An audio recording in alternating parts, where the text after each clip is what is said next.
Welcome to Justice Trek.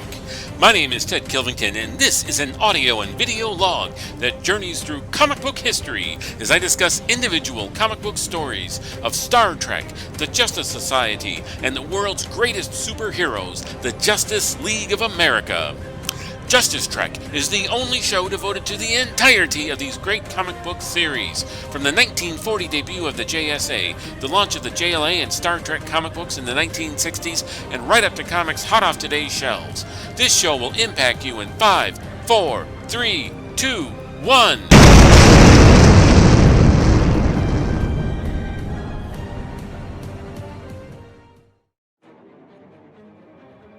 Hey folks, I'm Ted Kilvington. Welcome to Justice Trek. I am very glad you could be here with us today. In case you didn't catch it in the opening, I discussed Justice League, Justice Society, and Star Trek comic books. I'm trying to hit it from throughout the ages. I've done comics as old as 1940, and today I'm going to do a comic from the year 2022. I'm going to talk about Star Trek number 400 from IDW. So, IDW has been publishing Star Trek comics since the year 2006, and as of that issue, they had published 400 of them. Now, they don't do one continuous series. They do it, well, in a more current style, where they break it up into several mini-series. So sometimes they'll do in like an ongoing series that has no set end date, but most of the time they'll be in 3 to 6 issue story arcs, and they'll just they'll tell that one extended story and then be done. Kind of how they're doing it with the current Paramount Plus Star Trek shows. They do their one season, and then they may do another one in a year or two with those characters or that setting. So in other words, yes, this is the 400th Star Trek comic published by IDW, but it's not like there was a Star Trek number 399 or 300 or even a Star Trek 100. I don't think there's ever been a Star Trek number 100. But we have a Star Trek number 400. As I mentioned, this comic came out last fall of 2022. However, I didn't buy it until March of 2023. And since I'm recording this in May of 2023, that means about 2 months ago. I read it at that time. I loved it, and I immediately knew that I had to talk about it. I need to talk about it right here on this show with you folks. So thanks for being here so I can talk about it. And believe me, IDW is doing some great stuff with Star Trek. Now, since I bought this comic about 6 months after it hit the stands, I think it came out in October, so this is more like 5 months. But anywho, the only copy I could find at my local shop, Summit Comics in Lansing, Michigan, that for cover price was variant cover D. And I'll do close-ups of the image soon so you can take a look at it in better detail. But basically, this variant cover is kind of like the where they were all of the Trek captains were reimagined as like child versions of themselves. So you see like a child Kirk and a child Picard and a child Janeway and such. So now you may hear my kitten make some noise throughout the program. She is a very jealous kitten who thinks she should have sole possession over my time and attention. Well, guess what? She doesn't get it.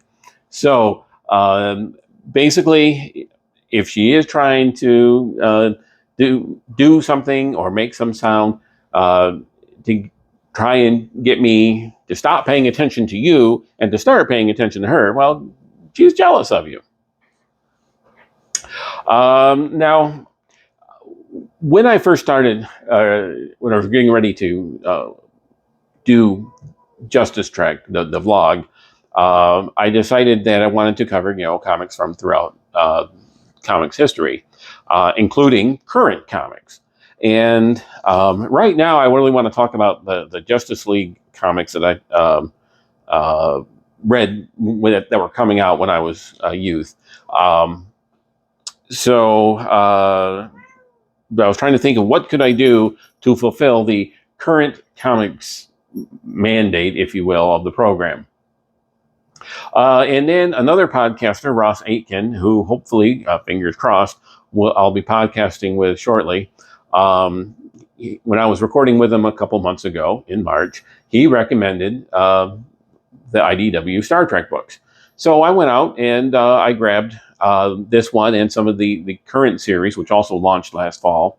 And I loved them, and I knew that, okay, I got my current comics to talk about. So that's why I'm covering this one now. Also, of course, I have many previous shows for you to watch, view, listen to, and enjoy. There's episode 2, where I covered Star Trek #1 from 1967, published by Gold Key Comics, which was the very first extended universe Star Trek story ever. That's the very first original Star Trek story outside of the original series. We also have episode 4, where I covered Marvel Comics Star Trek #1 from 1980, with the first part of the adaptation of Star Trek the Motion Picture. Episode 6, where I covered Marvel Comics Star Trek #2 and 3, with the second, third, and final part of the adaptation of Star Trek the Motion Picture. So this will be the fourth Star Trek episode of Justice Trek. I missed one because I was part of the J.L. May podcast crossover event, where a group of different comic book podcasters were talking about all about the same series for the month of May. So in other words, everyone would take one episode of their May shows and devote it to an issue of that particular series, which was the 2007 to 2010 DC Comics publication, The Brave and the Bold. I covered issue 9, and I released it on what would normally be my Trek Tuesday, but instead, Tuesday, May 9th, I released my coverage of The Brave and the Bold, issue 9. So that actually was also our second most recent episode. That was episode 8, episode 9, which was just released. I covered 1978's Showcase #100 from DC Comics, which was the comic that inspired writer Marv Wolfman to write, develop, edit, and make the phenomenal event that it was, Crisis on Infinite Earths. So, and that was the reason why it took me so long between Star Trek episodes. Is basically I talked to her a long time about Showcase #100. I had a lot to say about it. It was an important comic from my youth, and it's fairly neglected. I mean, even though the official book of Crisis, in the Crisis on Infinite Earths box set, they have a book for Behind the Crisis. And the very first page says, that the idea came after a reader complained that Marv Wolfman's Green Lantern story didn't jibe with a previous meeting of a couple characters in Showcase #100. So based on Showcase #100, they said, okay, well, these stories don't jibe, so we need to come up with some type of explanation and a way of clearing some of these continuity errors. Spoiler alert, whether or not you like the Crisis, DC still does lots of continuity stuff. And when I say stuff, I mean, you can call them errors. Sometimes they just plain ignore it. And there's really no point in trying to keep track of it. As long as you can understand the story that you're reading at the time, enjoy it. If you can't, if you don't understand what's going on, well, then that's an issue. But just don't pick up any one story and necessarily expect it to tie in to any other story. Sorry, but that's DC Comics in the year 2023. Okay, so enough of that. Now, let's get on with our coverage of Star Trek number 400. IDW, which stands for Idea and Design Works. They've been publishing Star Trek comics, as I mentioned, since 2006, and they publish them continuously. And when to celebrate their 400th Star Trek comic, they wanted to do a special 64-page issue that would commemorate not only just the milestone, but also touch on multiple aspects of Star Trek history. You know, their Star Trek comics, you know, they've done comics based on the original series and Next Generation and Deep Space Nine, Voyager, the Paramount Plus series, all of them. You know, Discovery. They've done Picard and Lower Decks and Strange New Adventures. Is that what it's called? Strange New Worlds. That's what it is. Strange New Worlds. And they've been comics about those. I don't think they've ever done a specific comic related to the Star Trek Enterprise series starring Scott Bakula. I could be wrong. But they wanted this issue to kind of tie into their legacy. And in fact, the current Star Trek comic that I'll be talking about in future episodes also ties in to that legacy of not just Star Trek, but also IDW Star Trek comics. The entire issue was edited by Heather Antos with an editorial assist by Vanessa Real, and the design and production was by Neil Uyatake. I hope I'm pronouncing that right. Please forgive me if I'm not. So there are many stories covering different aspects of Trek. The first story was set in the continuity of the original TV series and subsequent films.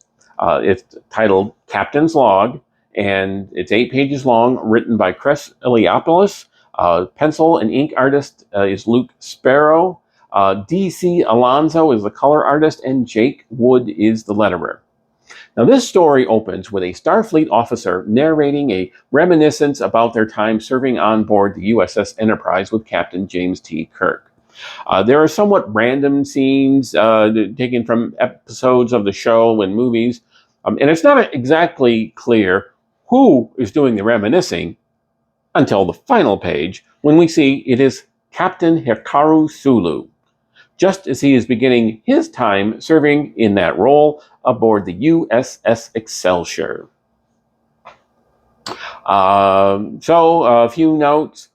This story, therefore, must take place between the films Star Trek V, where Sulu was still helmsman on the Enterprise serving under Captain Kirk, and at the time Star Trek VI opened up, Sulu was already serving as captain of the Excelsior. So this story takes place between those two films. Now, although he has written many Star Wars comic stories, this is the first Star Trek comic book story that Chris Eliopoulos has ever written. I thought it was an interesting narrative choice to have the narrator be a mystery right up until the end. And it was nice to see the different vignettes from throughout Sulu's time on both the Enterprise and the Enterprise A, although it was a bit odd to see the vignettes actually labeled based on which episode or film from which that scene or vignette was taken.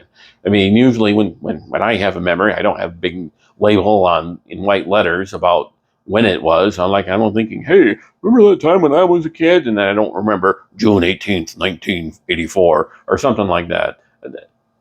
Yeah, it's just a quirk, and I thought it was odd. This was also artist Luke Sparrow's first Star Trek story. Now, his style was interesting. It's somewhere in between the more cartoonish style of other IDW Star Trek artists like Seth DeMoose and Chris Finoglio, and also, but it's not quite as realistic, naturalistic, cinematic like artists Ramon Rosales and Joe Eisma. Moving on to the second story in this issue, it features Miles O'Brien and is set before the events of the TV series The Next Generation. It's called Soldier On is the title. It's 8 pages and it's written by Declan Shavy. Seth DeMoose is the pencil and ink artist. DC Alonso is the color artist, and Neil Uyatake is the letterer.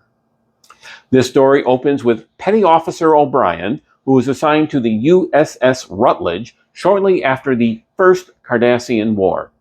Miles is doing some repair work at a Federation colony on the planet Setlik 3, where he captures a Cardassian spy lurking around the complex. The captain of the Rutledge orders Miles to stay with the prisoner on Setlik 3 to maintain the force fields that are keeping the Cardassian contained. They weren't anticipating any prisoners of war, so they didn't have a formal brig established to detain their capturees. The Cardassian tells O'Brien that he will share information with Starfleet if he can be transferred to the Rutledge. But just then, the spy seems to be consumed by a burst of energy emerging from his torso. Elsewhere on the planet, we see another Cardassian who is listening in on the conversations between both Miles and the spy, as well as Miles' report to the captain of the Rutledge about the death of the spy. The Cardassian listener teleports to a Cardassian ship in orbit above the planet, where he debriefs a senior officer about what he heard. The senior officer then says that the intelligence is irrelevant, as the Cardassian government believes that the outpost has weapons. Whether or not proof of the weapons can be found, their government assumes they will exist and will prepare for further war. Okay, here's my thoughts about this story. I thought it was an interesting narrative approach. Again, with this one, it takes place before Next Generation, so it actually takes place in a time not represented on any Star Trek series. That was kind of unusual. And it features a relatively minor Star Trek character. I say relatively because Miles O'Brien appeared on dozens of episodes of Next Generation, as well as over 100 episodes of Deep Space Nine. I think they did around somewhere between 160 to 180 episodes. I could be wrong. And it also, another thing they do narratively that's different is really Miles is only the character mentioned in the story for the first half, because then the focus of the narrative drive shifts to that Cardassian who was listening in on the spy who was captured. So you start out talking to Petty Officer O'Brien, but then the second half of the story, boom, you get a different protagonist. Not a hero, because obviously the Cardassian spy, he presumably was responsible for the killing of the Cardassian listener was presumably responsible for the death of the Cardassian spy that was in custody.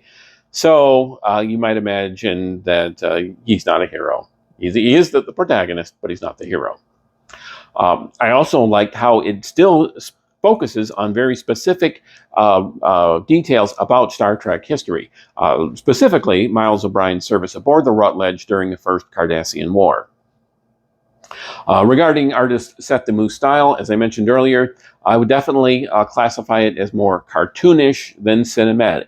That's not a criticism, mind you. I'm not saying that it's wrong to do a cartoonish style. I mean, we all remember the Star Trek the Animated Series, which was a cartoon.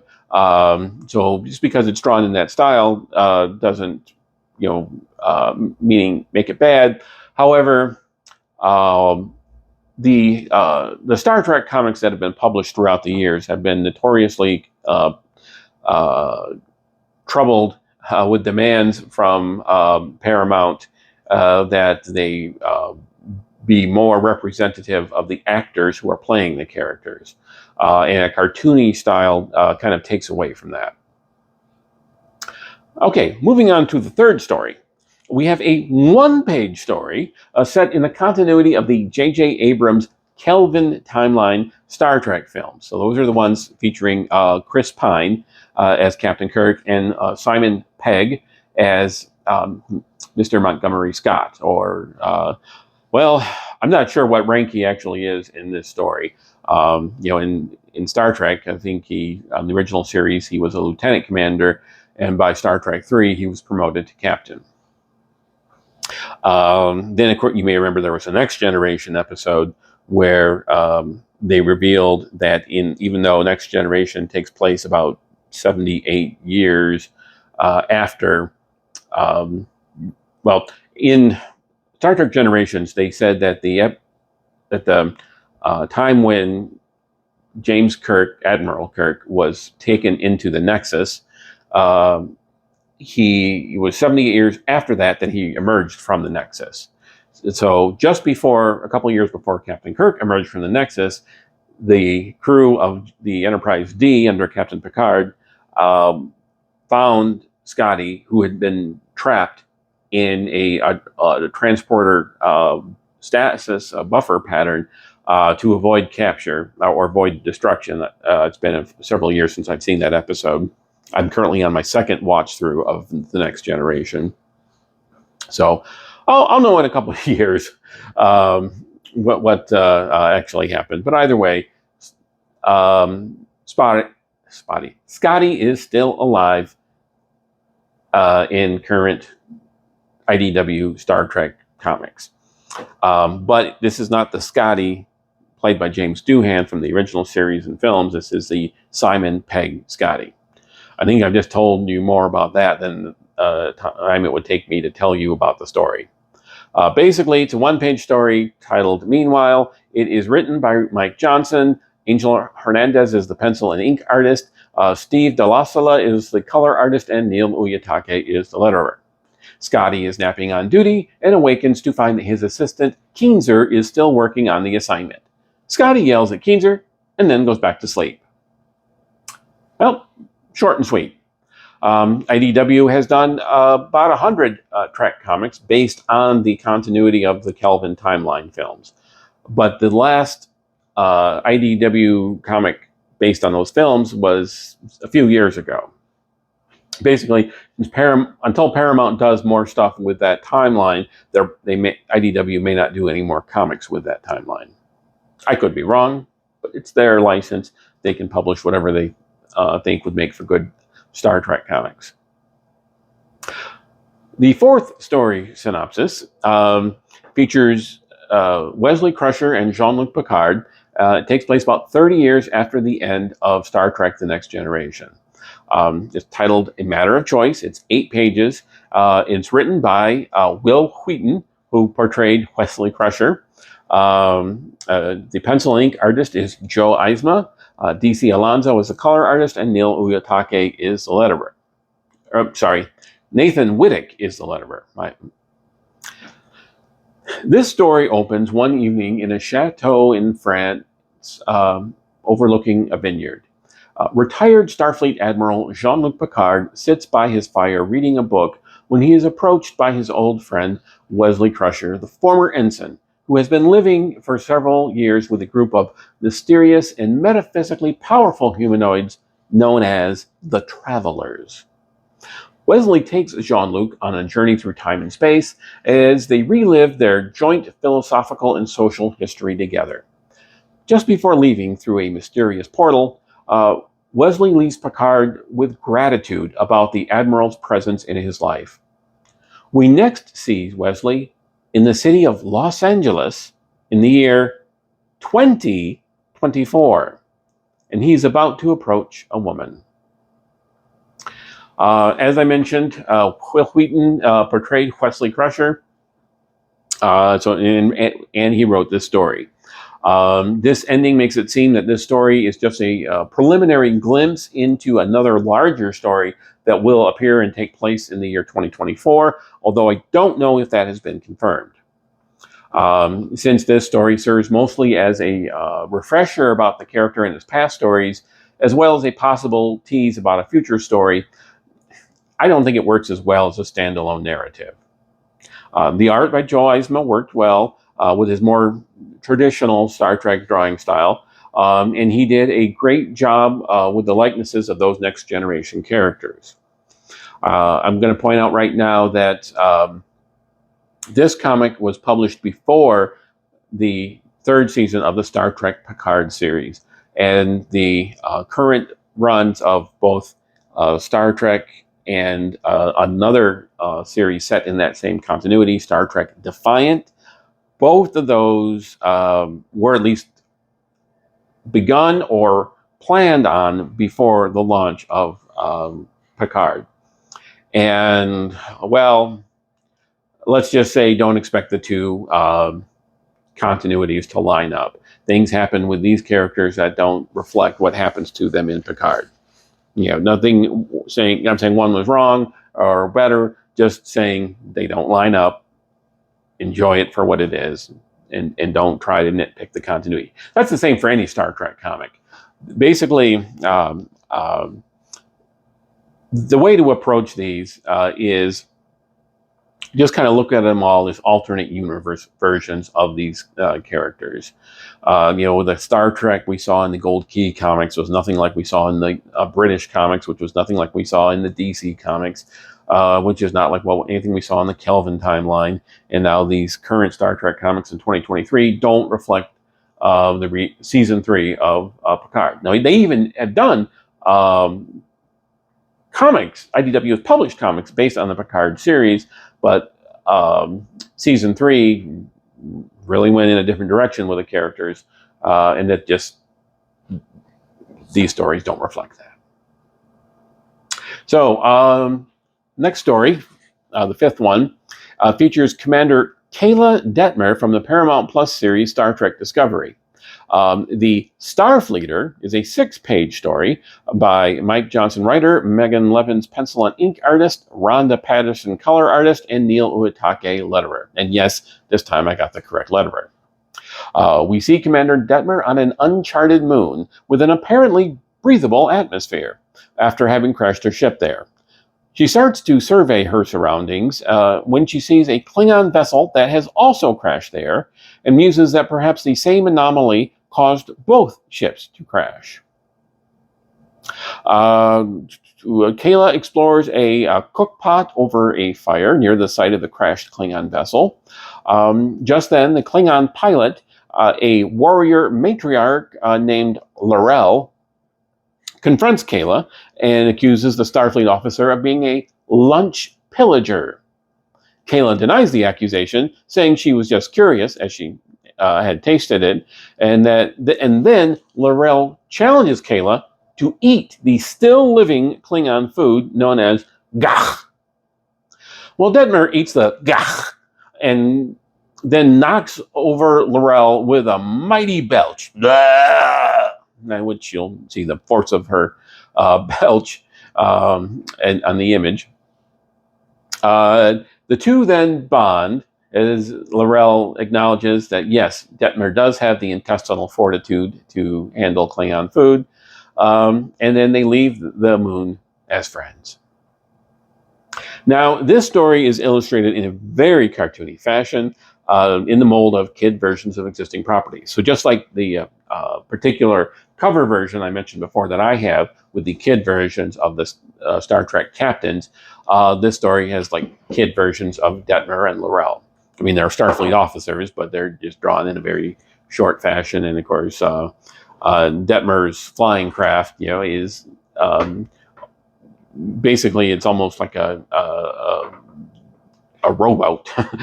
It's like a cross between a rowboat and a kayak that flies, because her head and torso are sticking out. It kind of reminded me of the Little Archie series, where they did the kid versions of Archie Andrews and the Riverdale Gang. I thought it was a cute story. I don't know if Star Trek, or I don't know if IDW has ever published an entire book or series or even issue of these kid versions of the Trek characters before. Now, I don't like the version of the Klingons that we saw in the Star Trek Discovery series. I prefer the version of Klingons used in such series as Next Generation, Deep Space Nine, and Picard, among others. Now, before we get to the next story, there is a one-page tribute photo of the late actress Nichelle Nichols, who of course played Nyota Uhura, who had risen in the ranks from lieutenant to commander in the original series and in the first 6 Star Trek films. She, of course, is famous. She's the most prominent female of the 7 main characters of Star Trek, and I think outside of the Kirk, Spock, and McCoy, she may very well have appeared in more episodes. I'm not sure if she appeared in more episodes than Scotty, but I think she did. Another interesting fact about Nichelle Nichols is after the first season, she thought she wasn't appearing enough on Star Trek and was thinking of leaving the show. But she met someone at a gathering, and that person talked her out of it, saying that it was very important for her to represent the African American community on Star Trek so that they can watch that show and look to the future, knowing that African Americans will have a place of prominence in the future. So that person, by the way, was Nobel Prize winner Reverend Dr. Martin Luther King Jr. On that note, I'm going to take a quick break. I'm going to show the credits. I like to show the credits in the middle of the episode so people sit through them all. And then when I come back, I'm going to continue my discussion of Star Trek number 400. So stick around. Thanks for being here. If you haven't already, click like, click subscribe. I'm going to repeat myself. Please stick around. See you real soon. If you have questions or comments, please feel free to send them to me on Twitter under the handle @JusticeTrek or via email at thejusticetrek@gmail.com. Be sure to include the word "the" at the beginning of the email address. For research purposes, I rely heavily on dc.fandom.com, memory-alpha.fandom.com, comicvine.gamespot.com, the Grand Comics Database at comics.org, and Mike Boyle's website, Mike's Amazing World of DC Comics at dcindexes.com. The opinions expressed are solely those of the host and any participants. This podcast is not a commercial enterprise and does not make any money. All copyrights are held by their respective owners. The opening sequence was animated by Craig Smith of Phoenix Studios. The opening music is Dragon Slayer by the Makai Symphony. All music used is either public domain and/or not protected by copyright. Under Section 107 of the Copyright Act of 1976, allowance is made for fair use for purposes such as criticism, comments, news reporting, teaching, scholarship, and research. Fair use is a use permitted by copyright statute that might otherwise be infringing. Nonprofit, educational, or personal use tips the balance in favor of fair use.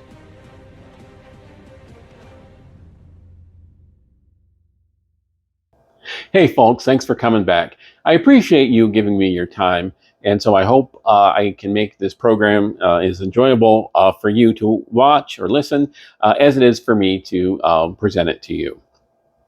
So our next story features Lieutenant Commander Gary Mitchell from Star Trek, the original series, Episode 3, Where No Man Has Gone Before. You may recall at the end of that episode, basically, Gary Mitchell has evolved into a higher life form. This story is titled A Perfect System, and it is written by Jackson Lansing and Colin Kelly. The Roman Rosanzas is the pencil and ink artist, Lee Loffridge is the color artist, and Nathan Winnick is the letterer. The former Starfleet officer known as Gary Mitchell wanders through the galaxy, having evolved past normal human concerns such as food or oxygen.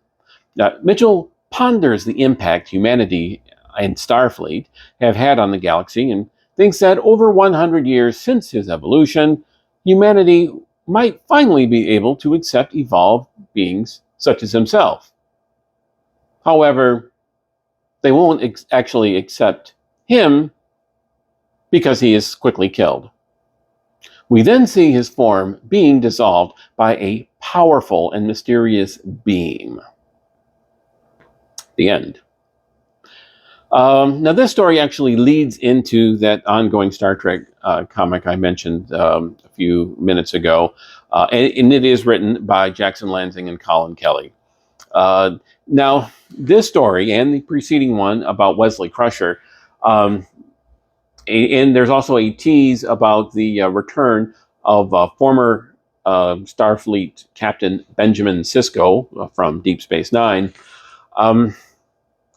He had evolved to live with the metaphysical beings known as the prophets. And all of these stories serve as a reminder that Star Trek has always been about the evolution of humanity. Star Trek creator Gene Roddenberry was renowned for his being a secular humanist, thinking that while human beings may not be perfect, we were always getting better and growing, and that our place, the way we get along with each other, will definitely improve by the time of Star Trek. And of course, as we mature in our relationships with other humans, so too, may we evolve into higher beings. Now, that part may have been a metaphorical thing on his part, but certainly, like I said, Gary Mitchell became a higher being in the third episode. In the unsold Star Trek pilot, The Cage, which preceded the original series, that's the one where actor Jeffrey Hunter played Captain Christopher Pike. In that one, Pike too dealt with more evolved beings who were tempting him with a fate that they thought might be a better one for him. And then that later was resolved in the future episodes of the original series. But it's ever since Star Trek started, that's what it's been about. It's about humanity growing. On Next Generation, very first episode, it says that Q is going to test Captain Picard and test humanity. And then that series ended with Q kind of not quite concluding his test, because he appears again in the Star Trek Picard series. And he's appeared in other places too. He's appeared on Deep Space Nine and Voyager. But again, can humanity evolve to improve its place in the universe? That is almost the core of what Star Trek has always been about. And I think this story is a great illustration of that, especially in combination with the return of Captain Sisko and the appearance by Wesley Crusher. Also, I really like the art by Ramon Rosanzas. It's a more lifelike to me, and I think I really look forward to seeing more of his art in Star Trek comics. I think that writers Lansing and Kelly are off to a great start, and I look forward to reading and enjoying future comics. I mean, I love the first 6 issues arc of their Star Trek series. And before I get into that, though, I'm going to cover another Star Trek comic they did last year called Star Trek Klingons. It was a one-shot, but there are elements of that series that will come to play in their ongoing Star Trek series. So I think it'll help give context if we cover that story before we get into our coverage of the ongoing series. Let's see. The rest of the issue. That was actually the last story of the issue. Now, there is a 2-page essay by Rich Handley, who was editor of the Eagle Moss Star Trek graphic novel collection. Eagle Moss is a British publisher, and they have done many fine Star Trek books that reprint other Star Trek comics. So they actually did well over 100 of these. I only have up through volume, I think, 26 or 28 or something like that. So I do plan on collecting more. And so there are several years of Star Trek comics that I missed.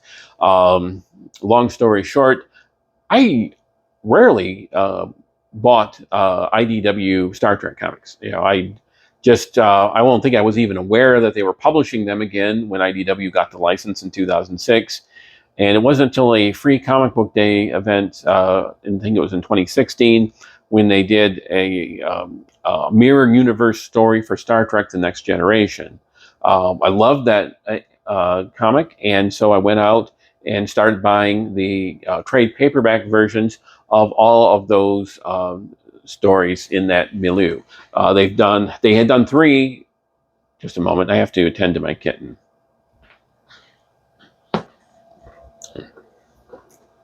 Sorry about that. So IDW has published three trade paperbacks for the Star Trek Next Generation Mirror Universe stories. Before last year. Then last year they started a whole new storyline, which was so big it covered two additional trade paperbacks, which should be released shortly if they haven't been already. I know I ordered them months ago. The first three volumes were Mirror Broken, Through the Mirror, and Terra Incognita. So I also plan on covering those stories when as I continue my coverage of IDW Star Trek comics. Basically, my plan now for covering Star Trek comics is I'm going to alternate between story arcs from the 80s comics and now. I did the Gold Key comic, almost got no feedback on it. It was my lowest viewed program of this vlog, and so I don't plan on doing any more Gold Key comics for a while. If you want me to talk about Gold Key Star Trek comics, let me know. But at this point, I don't think anyone, I don't know if anyone who wants to see that, so there are no plans to cover in the future. So I may do like one issue from Marvel Comics and Star Trek in 1980, and then I'll do a 6-issue story arc from IDW in the present, and then, go back and forth. If at some point the Marvel Comics series, the first one from 1980, only lasted 18 issues, and then we'll skip ahead to the DC Comics series in the 80s. I think the fans they enjoyed those a lot more. I mean, the Marvel Comics run was so unpopular that it only lasted 18 issues, whereas the DC run, they published over 200 Star Trek comics. So I think, the fans of today will definitely like my coverage of DC Star Trek more so than Marvel Star Trek, but I'm still going to get through the Marvel Star Trek first. But with only 18 episodes, I've already covered, or 18 issues, and I've already covered 3 of them, it won't take long. But again, I'll be alternating between those and the IDW Trek comics. Getting back to Star Trek number 400, this, the 2-page essay written by Rich Hadley, editor of these books, is about the IDW legacy of publishing Star Trek comic books. Also in this issue, there is a gallery of all of the different cover images used for all of the variants of this issue. Now, modern comics, of course, are typically released with multiple variants. Why sell one copy of a comic when you can hopefully convince people to buy many copies of the same comic? I rarely buy variant copies. In this case, it was a variant copy, but it's because I couldn't find the main copy. Not that it's a bad cover. I'm just saying that I rarely buy multiple copies of the same issue just to get a variant cover. I don't have any objection to it. If people want to treat them like collectible limited edition art prints, more power to them. Hopefully it helps keep the cost of my comics down, and therefore, hey, whatever floats your boat, folks. Also, there are ads for other IDW publications, Star Trek and many others. And I just want to say that of all the variant covers, I like the one by Chris Finoglio the best. Now, I'm going to go through those and describe them. So the first cover, or as they call it, cover A, was a wraparound image with pencil, ink, and color art by Louis DeMartinis. I'm not sure. I think it's DeMartinis is how I'll pronounce it until he tells me otherwise. Cover B was a front image only with pencil, ink, and color art by J.K. Woodward. There's also a convention exclusive cover, and that was that same image by J.K. Woodward, only it is kind of an in-progress version, so it's not presented as being fully penciled, inked, and colored. So there are gaps in each of those processes in the image. Cover C was a front image only with pencil and ink art by Megan Levins and color art by Charlie Kirchhoff. Cover D, the version I have, is a front image with pencil and ink art by Angel Hernandez and color art by J.D. Mettler. The online exclusive cover was a front image by Marcus Toe, pencil and ink artist, and Fran Gamboa, color artist. And the final cover version, that was the one I said that I liked the most, was what they call the retailer incentive variant, and it has a wraparound image, so front and back, by Chris Finoglio, pencil, ink, and color art. Basically, it covers a lot of Star Trek characters from throughout the different series, but it's all done in the style of the TV program Lower Decks. Now, that, of course, is an animated series, and that series intentionally plays up the humor and cartoonishness that it's presented in. I love Lower Decks, and I will be covering the Lower Decks comics published by IDW. Final thoughts. This comic is good. I hadn't decided to buy the new Star Trek comic to really dive into it, but I read the teaser here and it's like, I got to jump in. I'm on board, and I really want to see what they're doing. As I get into more discussions with it, you'll see or hear just how what they're doing is both a refreshing take on the Star Trek comics of the past. It's kind of a way of honoring the legacy of the Star Trek characters and settings, but also blazing its own path forward in new and creative ways. Also, I do think that this issue,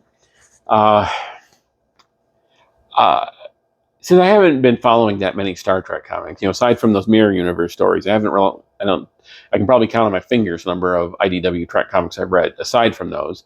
So I don't know how much they tie into the IDW legacy of Trek, but they were enjoyable. They were pleasant, but just more like a snack than a meal, at least in my opinion.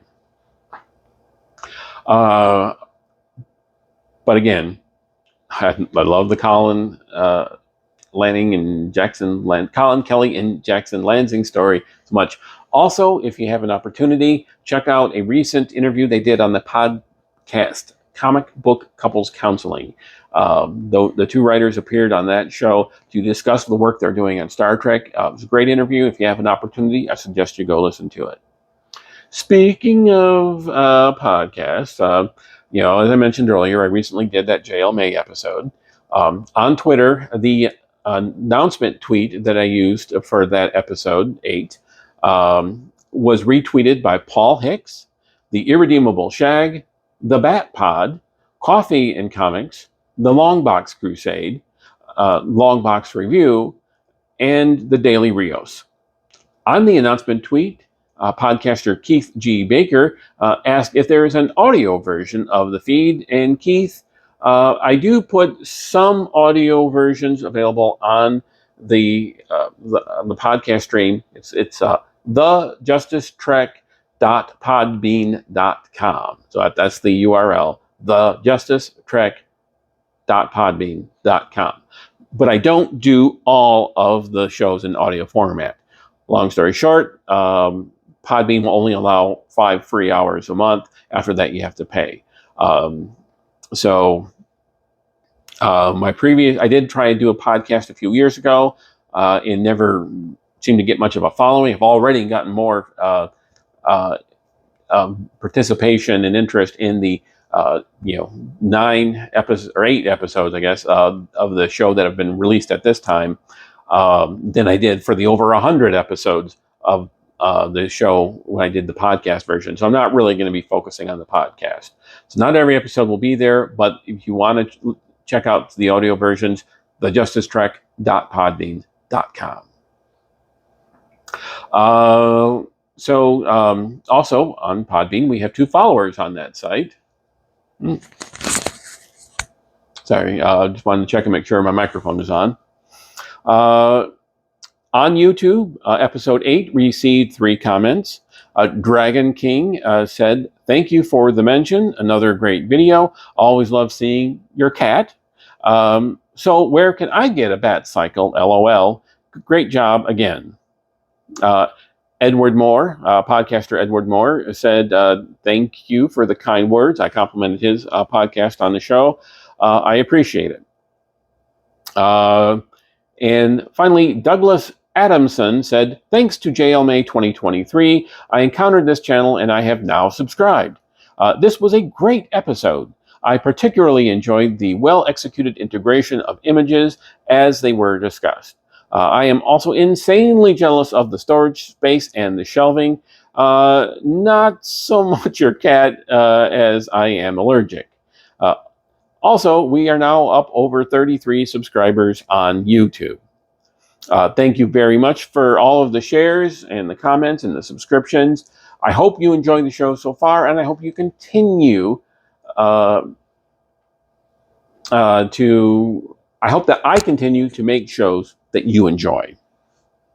Also, a note to viewer Amir Steinberg. He recently won a contest I held, and I said in on the show, I said, send me an email with your mailing address, and he sent me an email, but he did not include his mailing address. So for the second time, Amir, send me your mailing address, and I'll send you the book, a copy of All-Star Archives Volume 1. As I mentioned earlier, I have many previous episodes available for your viewing and listening pleasure. So those are all available out there. Please, if you have the time and the interest, take a look at them or take a listen at them. I don't judge, as long as you enjoy the show. In my next episode, I am going to be covering 1978's Justice League of America number 159, which will be the first part of 1978's Justice League of America, Justice Society of America team-up. That year also featured several historical guest characters, including the cowboy bounty hunter Jonah Hex, the World War I German fighter pilot Baron Rittmeister Hans von Hammer, aka the enemy Ace, the Revolutionary War heroine known as Miss Liberty, the privateer from the 1600s known as the Black Pirate, and the son of a Viking leader from the 800s, 700s, known as the Viking Prince. So I hope you like what I'm doing. If you do, please click like, please click subscribe. Thank you for being here, and keep on Justice Trekking.